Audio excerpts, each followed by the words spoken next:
How to fix this Google account is not yet associated with a device error.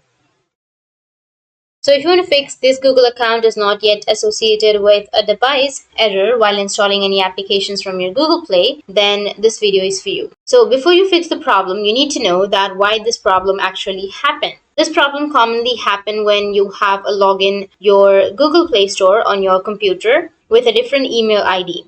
If I tap on the profile icon, which is on the top right, here I have a lot of accounts. But in your case, if you have logged in to a wrong account, then this error might occur. So you need to log in to the correct mail address or the correct account.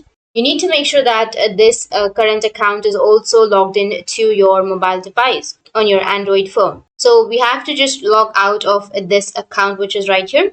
Go with settings or go with switch account, which is on the bottom. And after going with switch account, you'll be able to add another account. You need to go and sign into another account or select another account that you have on your Android device.